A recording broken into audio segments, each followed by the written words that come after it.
When bad things happen to good people. July 1st, 2016. Many times in life, as Christians, we witness or experience events in which bad things happen that leave us asking, where is God in all of this? During traumatic or painful incidents we wonder, how could a loving God allow such a tragic thing to occur to those who love Him? Even worse, after a series of such trials, many people become exasperated, causing them to question, if not abandon, their faith altogether. On Friday, June 10, 2016, I directly experienced a violent death of a dearly loved friend. It will have lasting effects on the remainder of my life, as well as the lives of many others. God's grace and guidance have made provisions that continue to strengthen my faith, allowing me to persevere. And perseverance and faith through trauma and life-changing disease are the cornerstone of this blog, making this story appropriate for my debut posting. A gala event. My three sons Connor, Riley, and Toby McDonough are the face of the pop rock band Before You Exit, by. On Friday, June 10, as part of their summer headline tour of the US and Canada, they were performing in their hometown of Orlando, Florida. That they were in their hometown with their parents present was one of several provisions God made in preparation for the events that would unfold that evening. The show was at the Plaza Live venue with a capacity of about 1,200 and opened by two talented acts, Cade, a young male singer from Tampa, followed by Christina Grimmie from LA, a finalist in Season 6 of the popular television show The Voice. Before You Exit then performed many of their songs from their latest EP, All the Lights, and, like the opening guests, they were well received by fans consisting of teens, parents, and industry professionals. It was a thoroughly exciting show for their hometown, and the boys of By were exuberant, even playing an encore for the high-spirited fans. Sadly, there was one individual with ill-minded intentions in attendance who was determined to see the evening conclude horrifically. After the show, as fans were starting to leave the venue, the artists including Christina were backstage greeting close friends and relatives that had been allowed backstage passes. They were also preparing to go toward the front of the venue to meet and greet fans, or bid farewell as they departed from the building. I was standing near doors connecting stage right with the green room corridor. Meanwhile, my sister and brother-in-law, Kitty and Michael O'Grody, were praying with Christina, grateful for her career. They concluded their prayers with, "God is good." Then, in unison, Kitty and Christina said, "All the time." Christina then said goodbye, heading out to the merchandise tables. She was excited to get to her waiting fans and sign autographs. Suddenly, I heard 5 loud pops. A security guard said, "I assume those are balloons." We both walked back on stage to witness white chaos in the auditorium as fans ran out exit doors along the south wall in front of the venue. They were screaming with terror as they left the room. I saw bodies on the floor and, as a physician, was compelled to run toward one man lying along the north wall and obviously losing a large quantity of blood. I noticed the left side of his face was all but missing as someone shouted, "He's the shooter and he's dead, he shot himself." Immediately, I ran toward a body I saw lying near the merch tables at the front of the venue. As I came over the top of the young lady, I was shocked to recognize her as Christina, the angelic singer my wife and I had grown to love like a daughter since touring Europe and the UK with her and By. It appeared she tried to take a breath as I knelt down next to her.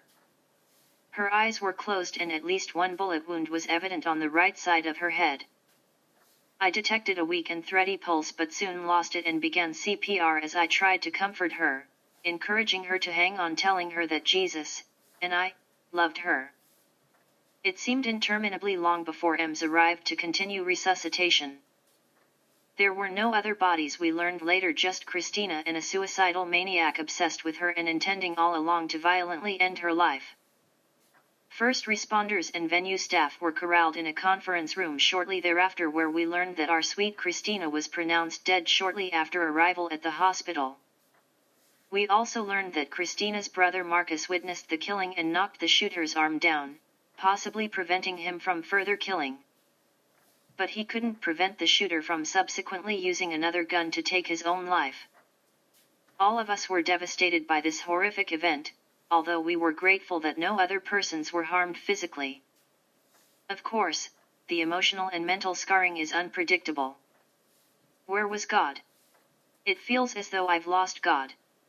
Unequivocally, without a doubt, God is with us in times of pain, trial, and tribulation.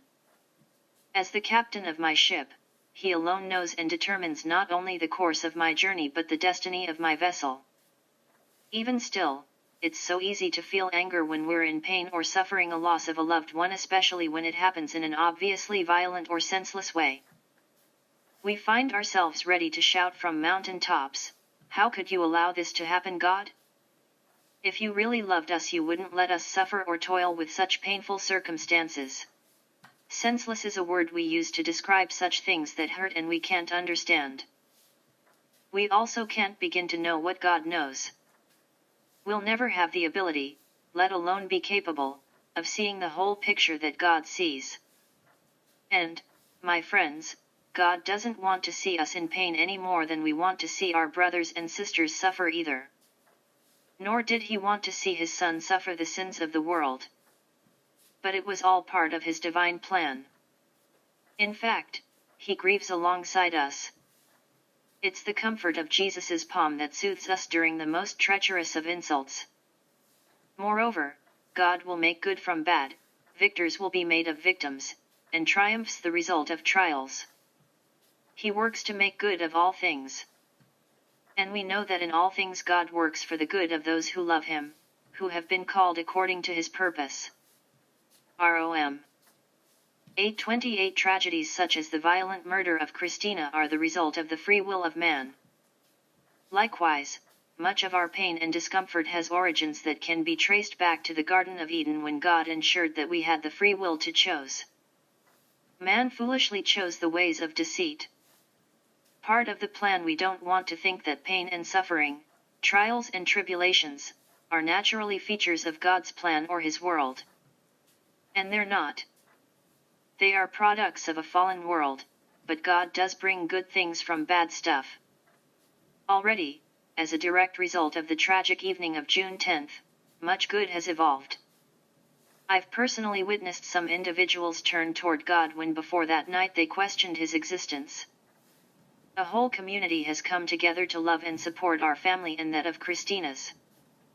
And there's the bittersweet reality that a countless number of new fans will be inspired and touched by her music and artistry. Tragedy can be the stimulus for inspiring faith and motivating otherwise doubting individuals to seek God out. My own faith has been immensely augmented by hearing of Christina's prayer with my sister-in-law Kitty just before her departure for heaven.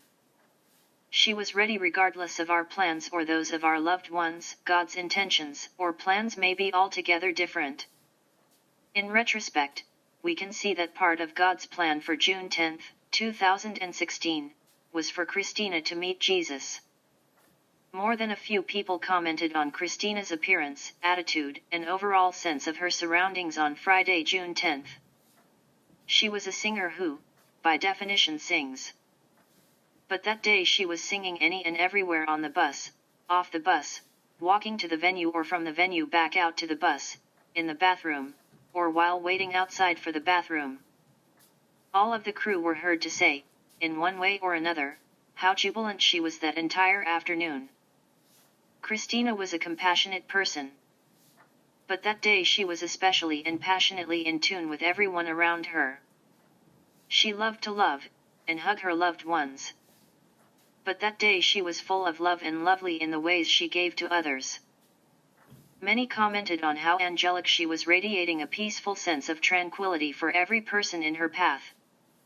She commented several times that day about how much she enjoyed this tour with Bai, cherishing the company of the boys and staying in the moment where God lives, never in the past or future. Just before going on stage, I noticed she was wearing a long coat to ward off a chill from the air conditioning. I thought to myself, the coat will be unnoticed because her face and eyes were magnetically consuming. Later, looking at video documentation of the show that night, during her duet with Riley and Bai, she was basking in a warm floodlight while the rest of the band performed and observed her from shadows. Then she hugged each boy just a moment longer than usual. Her eyes shined from deep within her heart. As difficult and painful as it is for us to let go of such a cherished and beautifully talented soul, God knew it was her time and she was as ready as she could ever be. With that perspective, it's a little easier to see how God allowed man's free will to reign, yet simultaneously his perfect will was done. In the midst of painfully violent and horrific circumstances, we can, and should, allow such anguish to be the context by which we seek to grow our faith, not questioning, or worse, abandoning our faith. Christina will be forever loved and missed by her family of birth, including Mom and Dad, Tina and Bud, and her brother Marcus, as well as her grandpa and many other devoted relatives. The same sentiments will also be shared by her Forever family and an entire family of fans. God is good, all the time.